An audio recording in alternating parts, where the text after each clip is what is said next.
Ever feel like all the great properties are done before you even get a chance, and you have been scrolling through Rightmove all day or going through Zoopla just to find that great deal, but you can't just find it? Well, the truth is, great property deals are not just found, they are made.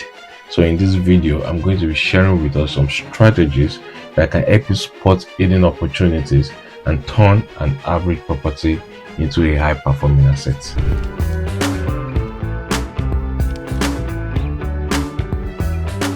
So trust me, I know how it feels spending countless hours looking for that great property deal, but nothing is coming forth.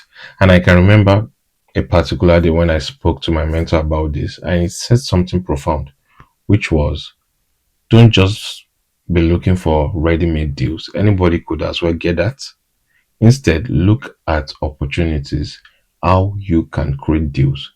So when you are looking at a property, what are the things that others are not seeing? So immediately he said that kind of just changed my mindset about the way I look at deals. That mindset shift changed everything for me. So without further ado, let's go through some of these strategies that will definitely work. So the first strategy is to focus on deals that have just recently returned to the market, and more preferably that have been reduced in price. This type of deals is a great place to start. Why? The seller would be motivated. And what do I mean by motivated? Now, the major reason why a property returns to the market is because they were not able to complete on the purchase. Meaning, during the conveyancing process, something probably went wrong. Maybe there was issue with the proof of funds of the buyer, or a whole lot of stuff. Something could have gone wrong. And that's the reason why the property is coming back to the market. So put yourself in the condition or in the situation of the seller. Somebody that already thought, oh, I've sold my property, and later down the line, he found out that they couldn't sell, and now is forced to bring it back to the market. In that scenario, the seller would definitely want to sell the property as soon as possible. And that's where you come in. If you support a property that is back on the market, pick up the phone, call it the agent immediately, try to put in an offer, because most likely the seller would want to get rid of that property as soon as possible. The second point is in line with the first one. So apart from properties that are just recently back on the market and their prices have been slashed, look for properties that have been on the market for a long time, typically more than 3 months or 90 days. A property that has been on the market for so long, there could be so many reasons why it has been on the market. It could be the property is overpriced, or there's just a major turn off on the property. But what you do, because you don't just see yourself as an investor, also see yourself as a problem solver. Get into the property, see what exactly is wrong with the property, if there is, or try to understand the standpoint of the seller, and try to see how you can work or just meet halfway or negotiate a better offer. Imagine trying to sell your property for 3 months and you are getting no buyer. Definitely, if somebody approached you with an offer that looks reasonable, you are more likely to consider that. Number three, add value where others don't see. When you walk into a property, ask yourself this question: what can I do to add value to this property? Try to come up with smart and innovative ways that you can add value to the property. You can consider adding an extra bedroom to the property. You can consider upgrading the kitchen or upgrading the bathroom. You can also check the loft if it's accessible, or even if it's not accessible, if it's spacious. Look for how you can have access to the loft just to utilize the space. The opportunities are limitless. So what I always advise is, when you have a layout of the property, put down the layout, get your pen, and try to just be innovative about it.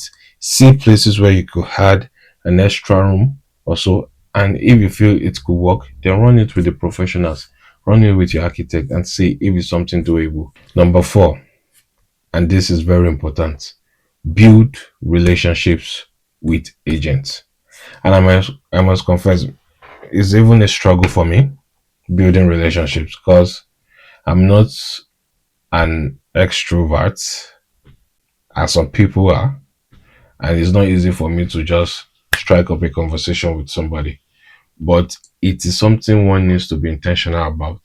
You have to get out there, go into estate agent's office, talk with them, have a rapport with them, build a relationship with them. Trust me, is a face that you are familiar with and is a face that you know that you would ring up when you have a great off market deal. The next strategy is to explore direct vendor marketing. And what do I mean by direct to vendor? It means you yourself are trying to get the property directly from the seller. There's no middleman, no agent in between you. And the advantage of this is if you're able to spot a vendor that wants to sell, you're probably one of the few people that are inquiring about the property compared to when the property is online that you now have thousands of people hovering over that property. So it's important if you have ways you can get access to the vendor yourself. So for instance, you're walking through a road and you notice a property that looks abandoned. You could probably put in a letter or knock on the door just to see if somebody is living there. And if nobody is living there, put in a letter addressing it to the owner of the property, just expressing interest in the property and see if they are open to have a conversation about it. You could also explore other ways like running Facebook ads to try and see if there are people within your vicinity or your locality trying to sell their property. And trust me, there will be time wasters. There will be people that will click on your ad and they have no intention of selling any property. They will fill your form with no, I've been there, I've done it. But out of those out of those time wasters, you definitely find at least one person that will be serious about it. It's just about you looking for that diamond in the rough. And number six, always think outside the box. And this goes back to the initial statement I made about when you walk into a property, try to envision all the other opportunities that exist. So, for example, let's say you're trying to get a property that is run down, you want to fix it up and maybe put it out as rental. However, after running your numbers, you realize that it wouldn't stack up. So instead of renting it out, why not change the options to flipping? Okay, if the rental value maybe in the area is low and maybe that's why the number is not stacking, how about if I flip it? Will I still make good profit? Will I still make good profit margin? That's you thinking out of the box. So for example, let's say it's a 3 bedroom. What if I add an extra bedroom and I make it a 4 bedroom? Can I turn it to HMO? Is there good market for HMO in the area?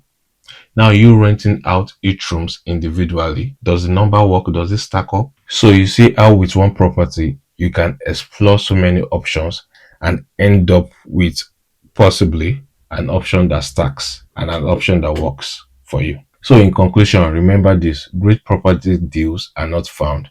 Instead, they are engineered by those who actually know what to look for. If you apply just one of the strategies we have listed or captured in this video, I'm pretty sure you start seeing opportunities where others see nothing. That's it for this video. Ensure you like and subscribe if you got any value from the video. Thanks, and I'll see you on the next one. Bye.